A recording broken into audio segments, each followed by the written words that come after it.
नमस्कार, सच the reality में आप सभी का बहुत बहुत स्वागत। और आज हमारे साथ उपस्थित है सच द रियलिटी के स्टूडियो में असम के जाने माने पत्रकार और प्रातः खबर के मुख्य संपादक एडिटर इन चीफ चंद्रप्रकाश जी शर्मा।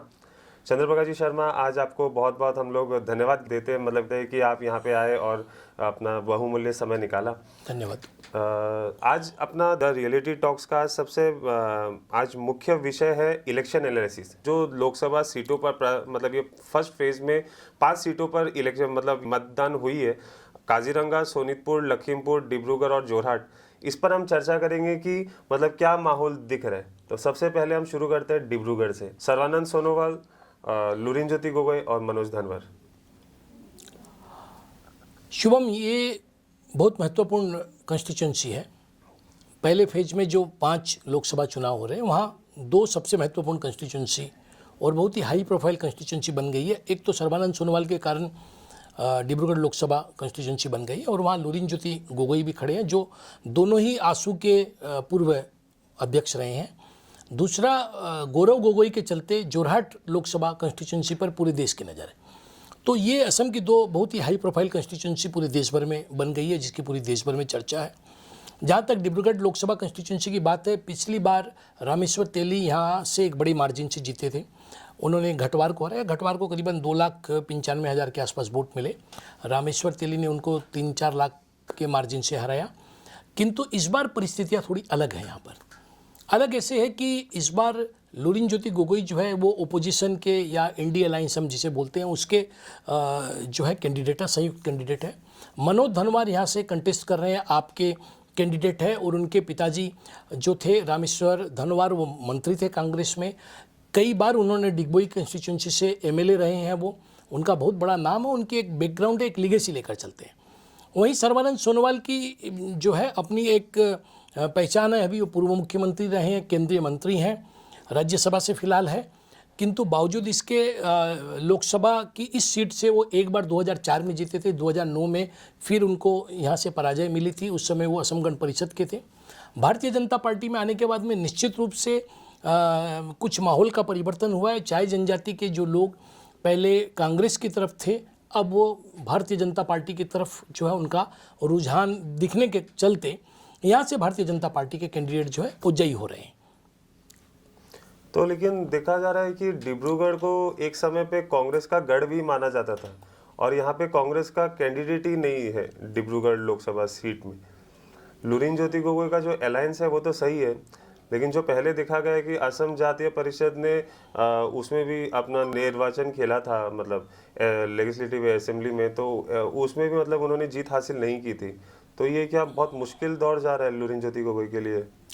नहीं, देखिए, जब आप राजनीति में आते हैं और जब उतरते हैं तो ये कोई ज़रूरी नहीं है कि आपको जो सफलता है वो तुरंत मिल जाए।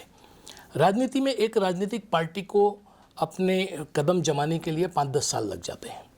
और जहाँ तक असम की बात है, आंदोलन करके यहाँ असम गण परिषद गई और उसके बाद कई आंदोलन हुए। तो आंदोलन की दृष्टि से असम के लोग, ठीक है, सीए को लेकर एक मुद्दा है, एक रोष लोगों में है, किंतु सीए के मुद्दे पर ही आप जो है चुनाव जीत जाएंगे, ये परिस्थिति हमेशा नहीं होती है। और जहाँ तक कांग्रेस का कैंडिडेट यहाँ पर नहीं है, वो कांग्रेस का कैंडिडेट भले यहाँ पर नहीं हो, किंतु लुरिनज्योति गोगोई को उन्होंने अपना संयुक्त उम्मीदवार बनाया है। अब यहाँ पर ये देखने की बात होगी कि कांग्रेस के जो अपने वोट है उनका ट्रांसफ़र कितना होता है। किंतु अगर हम इस लोकसभा कंस्टिट्यूंसी की डिब्रूगढ़ का अगर हम एनालिसिस करें, वोट वाइज अगर हम उसमें देखें, तो करीबन 1.5 लाख के आसपास यहाँ पर माइनॉरिटी के वोटर्स हैं, मुसलमान वोटर्स हैं।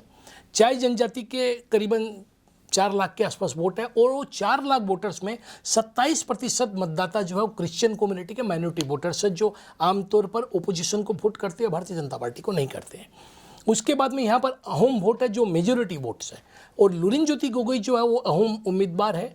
आमतौर पर ऐसा देखा जाता है कि अहोमों का रुझान जो है अहोम की तरफ रहता है।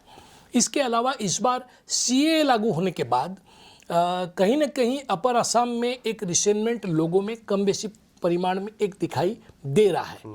और यही कारण है कि आपने सुना होगा कि सर्बानंद सोनोवाल खुद बोले कि उनको सीए लागू करने के समय कॉन्फिडेंस में नहीं लिया गया, इस बार वो जीत के जाएंगे तो सीए के खिलाफ बोलेंगे। यानी कि सीए एक मुद्दा है, इसमें कोई दो राय नहीं है। और सर्बानंद सोनोवाल इस कंस्टिट्यूंसी में रहे हैं। ये कंस्टिट्यूंसी कितनी डिफ़िकल्ट हुई है इसका इसी बात से अंदाज़ा लगाया जा सकता है कि इस कंस्टिट्यूंसी से सर्बानंद सोनोवाल निकलकर एक बार भी बाहर नहीं जा पाए किसी दूसरे के प्रचार के लिए। महज 2 दिन के लिए वो लखीमपुर में जरूर गए, जबकि लखीमपुर वो उसको एक ही माना जा सकता है, आसपास से कोई बहुत बड़ी फर्क की बात नहीं आती है, लेकिन वहाँ से इतने बड़े नेता होने के बावजूद उस कंस्टिट्यूंसी से बाहर नहीं निकल पाए। तो निश्चित रूप से कहीं ना कहीं उनको भी अंदाजा है कि इस बार डिब्रूगढ़ के अंदर में भारतीय जनता पार्टी की राह उतनी आसान नहीं है जितनी आसान वो इसके पहले थी। और अगर हम डिब्रूगढ़ लोकसभा सीट की बात करते हैं तो लास्ट 2 टेन्यर से मतलब 10 सालों से रामेश्वर तेली का राज था भारतीय जनता पार्टी से। तो उन्होंने पिछले लोकसभा निर्वाचन में 3.5 लाख वोटों से मतलब अपनी जीत हासिल की थी। तो इसमें भारतीय जनता पार्टी और कांग्रेस का मतलब जो भारतीय जनता पार्टी लुरिनज्योति गोगोई और यहाँ पे मनोज धनवर, क्योंकि अब हमें भारतीय जनता पार्टी का ही नाम लेना पड़ेगा क्योंकि रामेश्वर तेली की जगह आ गए सर्बानंद सोनोवाल। तो सर्बानंद सोनोवाल को मतलब वो एक बैकअप प्लान है क्या, जो 3.5 लाख वोटों से जो भारतीय जनता पार्टी ने जो जीत हासिल किया है रामेश्वर तेली जी के नेतृत्व में, तो वो कैसा बैकअप प्लान मतलब ऐसा देखा जा रहा है जैसे अब हम इलेक्शन एनालिसिस कर रहे हैं मतदान पे? नहीं, यहाँ एक्चुअली उस समय के बाद से थोड़ी परिस्थितियाँ बदल गई है। एक तो रामेश्वर तेली के खिलाफ भी चाय जनजाति में थोड़ा सा रिसेंटमेंट था और ऐसा माना जा रहा था कि उन्होंने ज़मीन पर बहुत ज़्यादा काम नहीं किया, इस प्रकार की बातें भी आई। इसलिए भारतीय जनता पार्टी ने 2 कारणों से यहाँ पर अपना कैंडिडेट बदला। एक तो सीए का मुद्दा था और सर्बानंद सोनोवाल अगर हम असमिया या जातीयतावाद की बात करें तो वो उनका सबसे बड़ा चेहरा है, तो उनको उन्होंने डिब्रूगढ़ में रखा। दूसरी बात है कि रामेश्वर तेली के खिलाफ जो एंटी इनकम्बेंसी फैक्टर था लोकल कैंडिडेट के खिलाफ, उसको वो लोग न्यूट्रलाइज करना चाहते थे, इसलिए कहीं ना कहीं वहाँ पर उनको जो है लाया गया। ये बात अपनी जगह पर ठीक है, किंतु साथ ही एक बात है कि वो रिसेंटमेंट कितना था। रिसेंटमेंट वहाँ की जो चाय जनजाति की जो संस्थाएं हैं कुछ वहाँ तक था या आम लोगों में भी था। आमतौर पर हम लोग देखते हैं कि चाय जनजाति के लोग भी, उनका वोटिंग करने का जो पैटर्न है वो ऐसा है कि वो चाय जनजाति के लोग चाय जनजाति के लोगों को ही वोट करते हैं या अपने उम्मीदवार को ही वोट करना चाहते हैं, वो उस लाइन से हटकर वोट नहीं करते। इसके पहले जब चुनाव हुआ था तो यहाँ पर चाय जनजाति के 2 उम्मीदवार थे, एक रामेश्वर तेली थे, एक पवन सिंह घटवाड़ थे। रामेश्वर तेली को जहाँ चाय जनजाति के वोटों का फायदा मिला वो तो मिला ही, साथ ही उस समय मोदी के नाम पर या हिंदुत्व के नाम पर उन्हें असमिया जो वोटर्स थे या लिंग्विस्टिक माइनॉरिटी जिसमें बंगाली या हिंदी भाषी वोटर थे, उनका भी उनको फायदा मिला, जिसके कारण वो इतनी बड़ी मार्जिन से जीते। इस बार जो परिस्थिति है वो भिन्न है। इस बार रामेश्वर तेली यहाँ पर नहीं है, चाय जनजाति के एक दूसरे कैंडिडेट यहाँ पर है जिनका नाम मनोज धनवार है। मनोज धनवार के पिताजी, जैसा कि मैं पहले ही बता चुका हूँ, रामेश्वर धनवार यहाँ से मंत्री रहे हैं, डिगबोई से वो रहे हैं, उनका अपना एक लीगेसी है, एक बैकग्राउंड इस कंस्टिट्यूंसी में है, प्लस चाय जनजाति से आते हैं, नए कैंडिडेट है, तो कहीं ना कहीं उनकी तरफ चाय जनजाति का झुकान होने की संभावना है। दूसरी बात है कि अहोम का यहाँ बहुत बड़ा फैक्टर है, लुरिनज्योति गोगोई अहोम समुदाय से आते हैं और सीए का एक फैक्टर है। तो क्या पिछली बार की तरह जिस प्रकार से असमिया वोटर 2019 में पुलवामा कांड हुआ, उस समय नेशनल सिक्योरिटी का इशू भी था, कांग्रेस से लोगों की नाराज़गी उस समय बरकरार थी, तो इस प्रकार के कई मुद्दे थे। तो उन मुद्दों के चलते, और चूँकि कांग्रेस ने जो कैंडिडेट दिया था वो भी चाय जनजाति का था, चाय जनजाति में कांग्रेस का बेस कमज़ोर हुआ है और बीजेपी का बेस मजबूत हुआ था, इसलिए रामेश्वर तेली को उसका एडवांटेज मिला। किंतु इस बार लुरिनज्योति गोगोई होने से अहोम में भी हमने ये देखा है कि अहोम भी जो वोट करते हैं वो कहीं ना कहीं अहोम कैंडिडेट के लिए वोट करते हैं। लुरिनज्योति गोगोई भले ही पिछली बार चुनाव नहीं जीत पाए हो, किंतु इस चुनाव में एक जो सबसे बड़ी बात रही है कि लुरिनज्योति गोगोई ने अपने आप को एक लीडर के रूप में स्टैब्लिश किया है। उन्होंने एक मैसेज जो है वो थ्रो करने में कामयाब हो गए हैं कि ही इज ए लीडर। दूसरी बात, सीए एक मुद्दा है जो बीजेपी बार बार बोल रही थी कि सीए मुद्दा नहीं है। सोनोवाल ने खुद एक्सेप्ट किया कि सीए एक मुद्दा है, उनको कॉन्फिडेंस में नहीं लिया, अगर वो जीत कर जाते हैं तो सीए का विरोध करेंगे। ये अपने आप में एक बहुत बड़ी बात है और ये बात इस्टेब्लिश हुई है कि सीए मुद्दा है। जब सीए मुद्दा है तो कहीं ना कहीं असमिया समुदाय हो सकता है कि सीए के का पक्ष लेने वाली पार्टी बीजेपी के लिए कितना वोट करेगी, ये अपने आप में एक देखने की बात होगी। जहाँ तक मुझे लगता है कि इस बार यहाँ पर एक स्प्लिट हो रही है, असमिया वोट और चाय जनजाति वोट, इन दोनों में एक स्प्लिट है। असमिया मतदाता का रुझान जो है इस वक्त तक जो फीडबैक आ रहे हैं उसके हिसाब से लुरिनज्योति के पक्ष में ज़्यादा दिखाई दे रहा है। चाय जनजाति का और माइनॉरिटी का जो वोट है और चाय जनजाति में जो माइनॉरिटी है उसका जो मेजॉरिटी वोट है वो लुरिनज्योति के पक्ष में दिखाई दे रहा है। चाय जनजाति का अपना जो वोट है अब वो सर्बानंद सोनोवाल और मनोज धनवार के बीच में कितना बढ़ता है, बंगाली संप्रदाय का वोट और वहाँ पर जो हिंदी भाषी वोट है ये वोट किस प्रकार से सोनोवाल के पास जाते हैं ये देखने की बात होगी। लेकिन फिलहाल अगर हम कहें तो ये माना जा सकता है कि इस कंस्टिट्यूंसी में एक कड़ी और रोचक फाइट है। ऐसा नहीं है कि इस बार बीजेपी को केकवॉक मिल रहा है या बीजेपी आसानी से इस सीट को जीत रही है। इस वक्त कोई भी जीत सकता है, कोई भी जीत सकता है, किंतु सारी परिस्थितियों के बावजूद मैं व्यक्तिगत रूप से इस सीट पर एडवांटेज फिलहाल लुरिनज्योति गोगोई को देना चाहूँगा।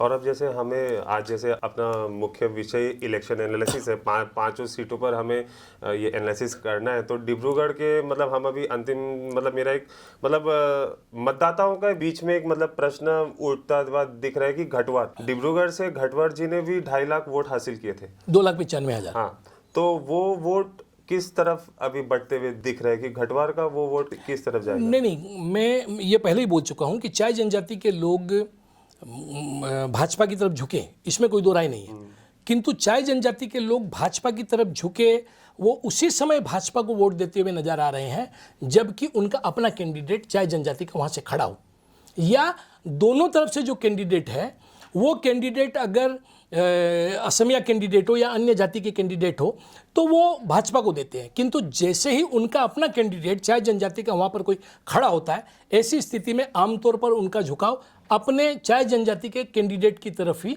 होता हुआ दिखाई देता है। अगर ऐसी स्थिति बनती है इस चुनाव में भी और चाय जनजाति के कैंडिडेट मनोज धनवार की तरफ अगर चाय जनजाति का वोटर शिफ्ट होता है तो ये सोनोवाल के लिए एक बड़ी खतरे की घंटी है। और इसी के साथ अब हम दूसरे सीट पे आते हैं, जोरहाट सीट। यहाँ है एक तरफ गौरव गोगोई और तपन गोगोई, क्या दिख रहा है, मतलब कैसा माहौल है जोरहाट में और प्राथमिकता वहाँ के प्रिय प्रार्थी किसको देखा जा रहा है? देखिए, कोई इसमें सोचने की बात नहीं है।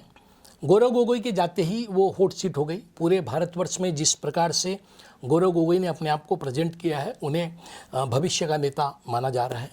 और जहाँ तक तपन गोगोई की बात है वो आंसू के बैकग्राउंड से आए हैं, आने के बाद में वो जोरहाट से सांसद रहे हैं, लेकिन वो भले ही उस बैकग्राउंड से आए हो लेकिन उनकी वो बात नहीं है जो आज सर्बानंद सोनोवाल की बात है या लुरिनज्योति गोगोई की बात है। वो स्थिति उन्होंने इंडिपेंडेंट अपने साथ नहीं बनाई। सर्बानंद सोनोवाल ने अपनी एक इंडिपेंडेंट स्थिति बनाई। लुरिनज्योति गोगोई भले ही पिछले चुनावों में उन्हें कामयाबी नहीं मिली, अभी वो मैदान में है और बड़ी मजबूती के साथ मैदान में है, लेकिन तपन गोगोई जो जीते हैं वो मोदी के नाम पर जीते हैं या भारतीय जनता पार्टी के नाम पर जीते हैं। और जीतने के बाद भी लोगों को वहाँ पर कहीं ना कहीं उनसे ये शिकायत रही है कि तपन गोगोई जमीन पर दिखाई नहीं देते थे। तपन गोगोई लोगों के साथ मेलजोल में कहीं ना कहीं जो है वो असफल दिखाई दिए। ये एक बात थी। दूसरी बात यह कि पिछली बार तपन गोगोई के सामने मोदी की लहर के बावजूद वो 82,000 वोटों से जीते। उनके सामने सुशांतो बरगोहाई थे, कांग्रेस के कैंडिडेट जो भारतीय जनता पार्टी में शामिल हो गए।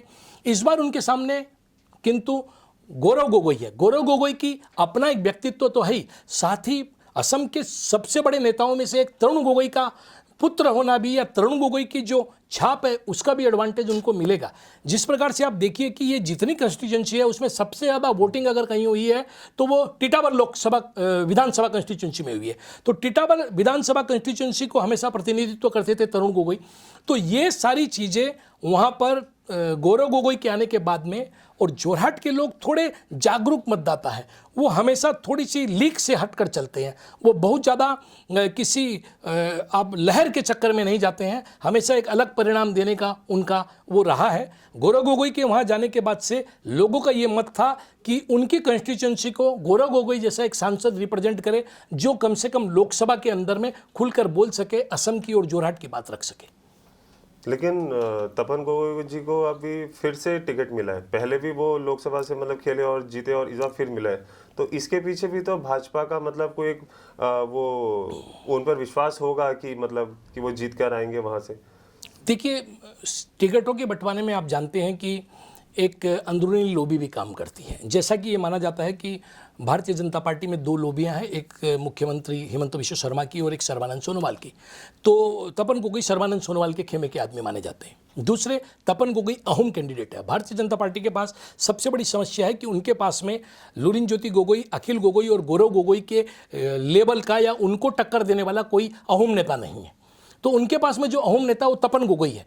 तो तपन गोगोई का टिकट काटना थोड़ा उनके लिए अहम की दृष्टि से भी मुश्किल था। पहली बात तो ये है। दूसरी बात है कि जोरहाट लोकसभा कंस्टिट्यूंसी में भी जो मेजोरिटी वोटर्स है वो मेजोरिटी वोटर्स अहम वोटर्स है, उसके बाद में चाय जनजाति के वोटर्स हैं। तो ये जो मेजोरिटी वोटर्स है अहम, तो अहम में एक संदेश भेजना जरूरी था, अहम का एक कैंडिडेट देना जरूरी था, क्योंकि इतनी बड़ी माने अहम की पॉपुलेशन है तो उनको एक मैसेज देना जरूरी था। बोल के इनको रिटेन किया गया, इनको रखा गया।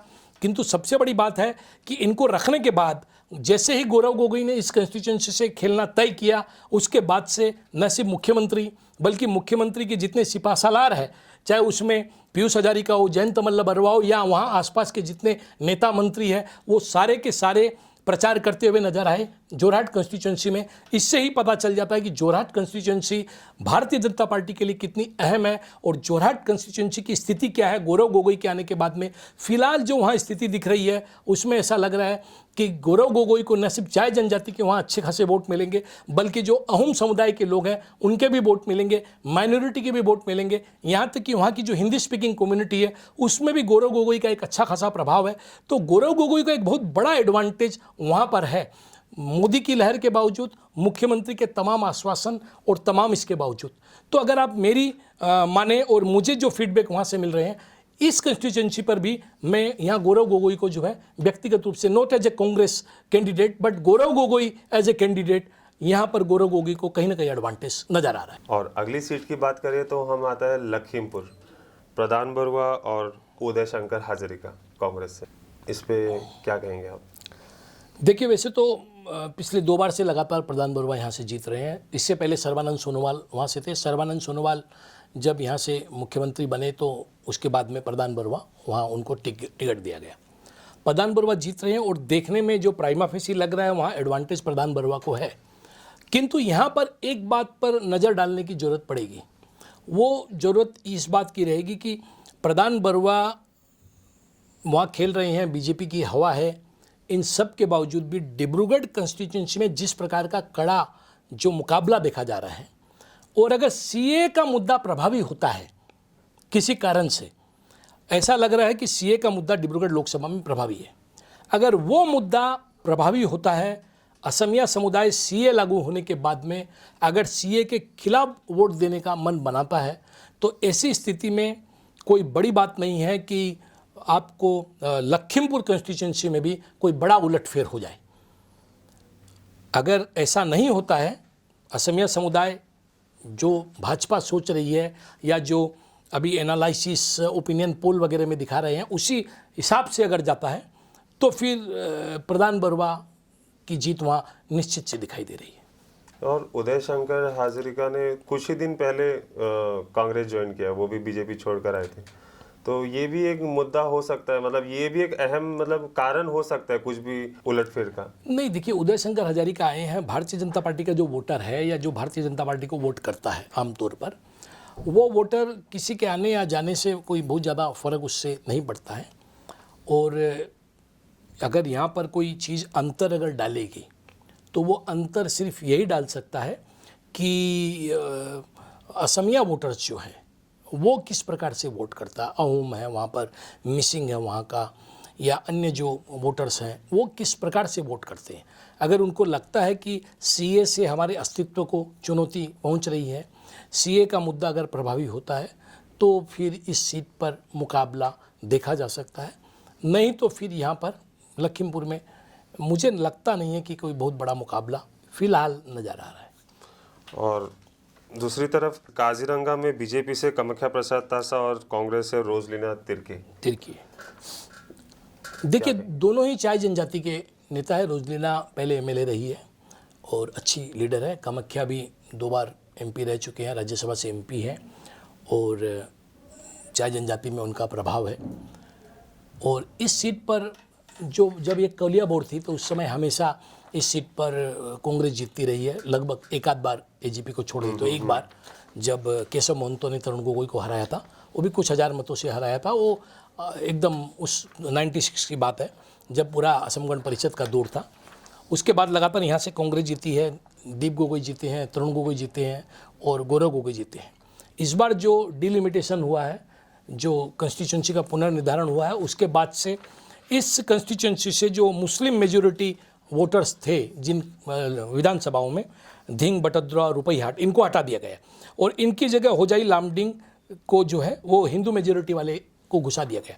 तो पहले यहाँ पर मान लीजिए 55-60% हिंदू मेजोरिटी थी, जिसमें कुछ कांग्रेस को मिलते थे और एक तरफा मुसलमानों की 40% वोट मिल जाते थे।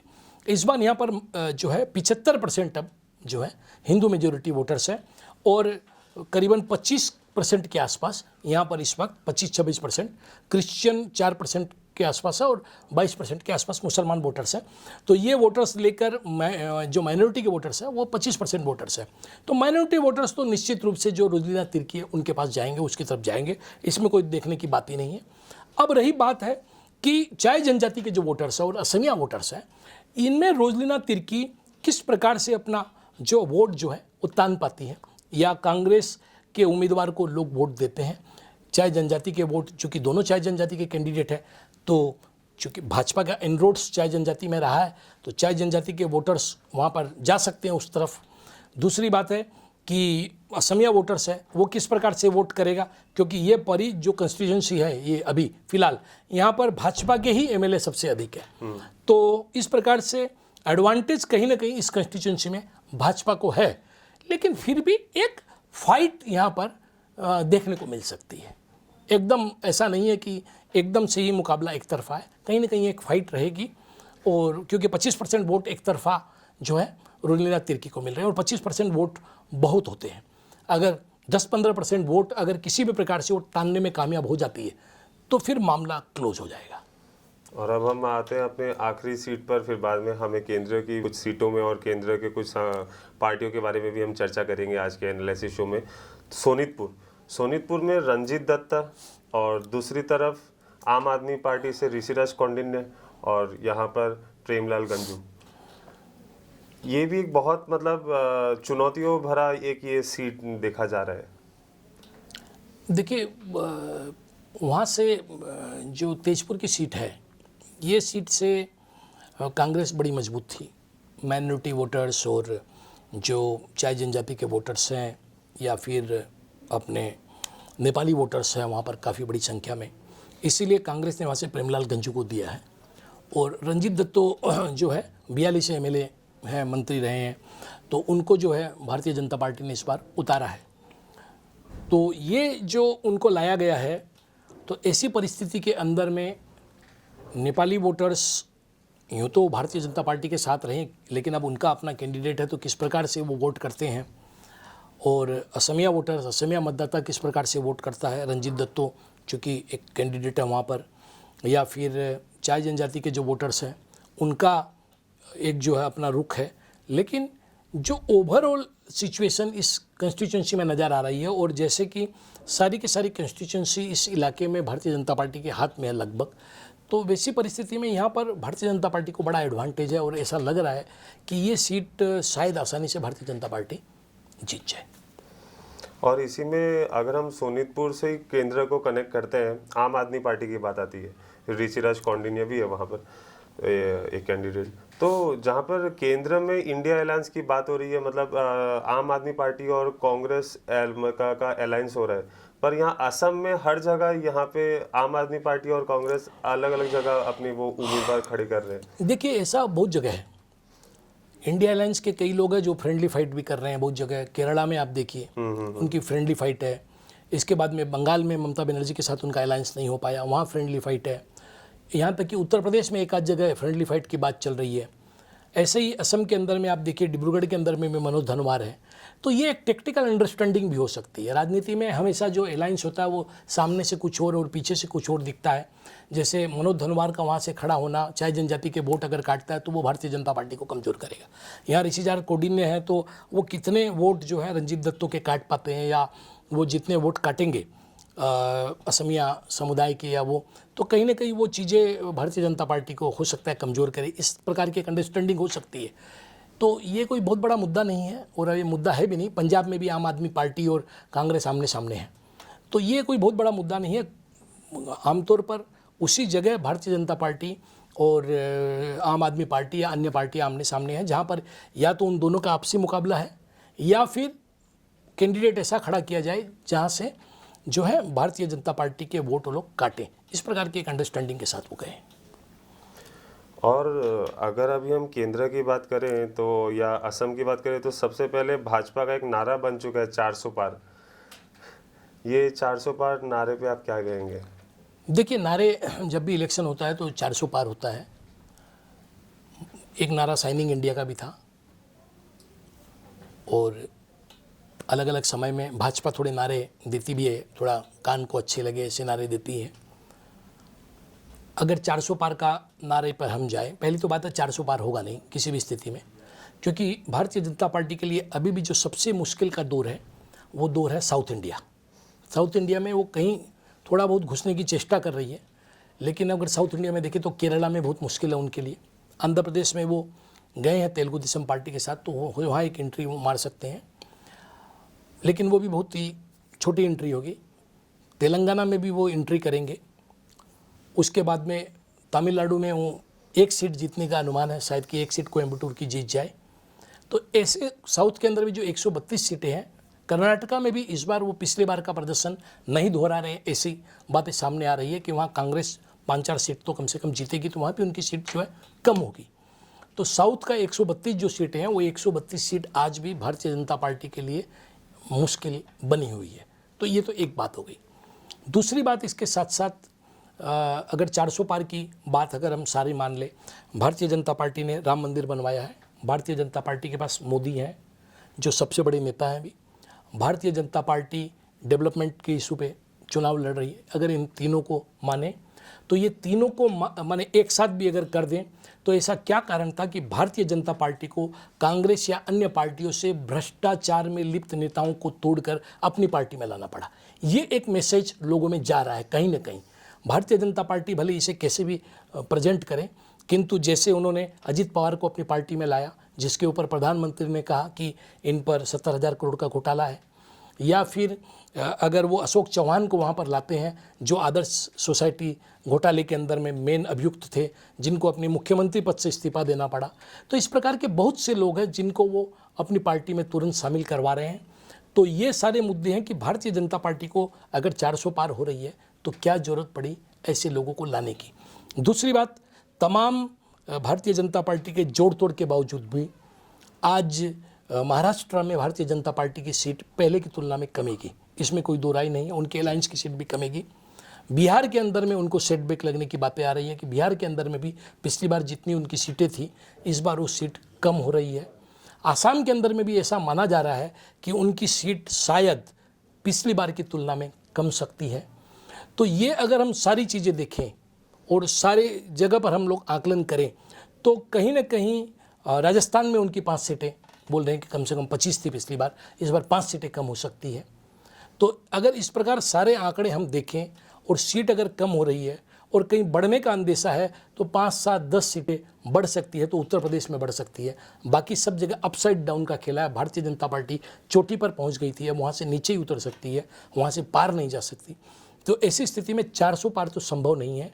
भारतीय जनता पार्टी मेजॉरिटी पा सकेगी नहीं, यह एक बड़ा मुद्दा भारतीय जनता पार्टी के नेतृत्व के सामने है। इसीलिए सारा जोड़ तोड़ किया जा रहा है। इसीलिए जो नेता भी, चाहे कितने भी बड़े भ्रष्टाचार के आरोप हो, जिनको भी लग रहा है कि विनेबिलिटी है, ये जीत सकते हैं, ऐसे नेताओं को पकड़कर भारतीय जनता पार्टी में लाया जा रहा है, शामिल कराया जा रहा है विपक्ष से। विपक्ष के ऊपर में जितनी एजेंसियाँ, जांच एजेंसियाँ, उनको लगाया जा रहा है। विपक्ष के नेताओं को अरेस्ट करके अंदर चुनाव के समय में बैठाया जा रहा है। इन सब के पीछे एक डेस्परेशन, एक व्याकुलता भारतीय जनता पार्टी की दिखाई दे रही है कि कैसे भी कम से कम मेजॉरिटी मार्क तक पहुंचा जाए।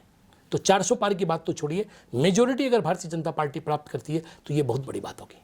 और हाल ही में कल कई मतलब भाजपा के नेताओं ने मतलब एक टिप्पणी दी है मतलब पत्रकारों को संबोधित करते हुए कि अरविंद जी केजरीवाल जो कारागार में रहते हुए में जो कि वो सिंपैथी वोट गेन करने के लिए वो खेल रहे हैं, मतलब वो इलेक्शन में रह के अपनी डायबिटीज़ की बीमारी हो या कुछ भी, उस पर आप क्या कहेंगे? मतलब देखिए, राजनीति में हर बात एक मुद्दा है। अरविंद केजरीवाल को जेल में डाला किसने? भारतीय जनता पार्टी और ईडी ने उनको जेल में डलवाया। जब ईडी ने उनको जेल में डाला है तो अब उनको वो जेल में है, इसमें कोई दो राय नहीं है। अब उनको उस पर सिंपैथी मिलेगी या नहीं मिलेगी, ये तो जनता ही बता सकेगी। दूसरी बात, एक आम खाने की बात भी चल रही है कि खूब आम खा रहे हैं, आम खाकर अपनी डायबिटीज़ बढ़ाना चाहते हैं। ये बड़ी हास्यास्पद बात है। पहली बात तो कि कोई व्यक्ति को डायबिटीज़ है, वो आम खाकर अपनी डायबिटीज़ जो है वो बढ़ाने की चेष्टा करेगा। उधर आम आदमी पार्टी वाले बोल रहे हैं कि उनको इंसुलिन नहीं दी जा रही है। तो इस प्रकार के आरोप प्रत्यारोप चलेंगे। जनता इन आरोप प्रत्यारोपों पर तय नहीं करेगी। इस बार जो दिल्ली से भी बात आ रही है, दिल्ली में 7 सीटें हैं। दिल्ली में जो भी सर्वे है, हालांकि मैं जितने भी सर्वे हैं उनको थोड़ा सा प्रो सरकार सर्वे मान रहा हूँ, ठीक है, उन सर्वे को मानते हुए वो सर्वे भी 1 सीट आम आदमी पार्टी को दे रहे हैं।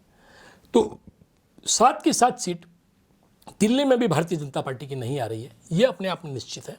एक और रोचक मुकाबला देखने को मिल सकता है, वो मनोज तिवारी और कन्हैया कुमार की सीट पर भी एक रोचक मुकाबला इस बार देखने को मिल सकता है। तो ये कुछ मुद्दे हैं। साथ ही जिस प्रकार से हर्षवर्धन को साइड किया गया है या परवेश वर्मा को साइड किया गया, दिल्ली में कुछ नेताओं को साइड किया गया और वो लोग एकदम ऑफ हो गए हैं, कुछ लोगों ने रिटायरमेंट लेने की बात तक कह दी है। उसके बाद क्या माहौल रहता है? और भारतीय जनता पार्टी 7 सीट तो जीतेगी नहीं, 2-5 हो सकती है, 4-3 हो सकती है, तो सीट तो दिल्ली में उनकी कमी की। धन्यवाद। और इसी के साथ थे चंद्र प्रकाश जी शर्मा। इनसे हमने जाना कि ये जो पहला चरण में मतदान में लोगों का क्या विचार है, इनका क्या विचार है, और ये देखना दिलचस्प होगा कि 4 तारीख को कौन उम्मीदवार अपनी सीटों में जीत हासिल करते हैं। बने रहिए सर्च द रियलिटी के साथ। धन्यवाद।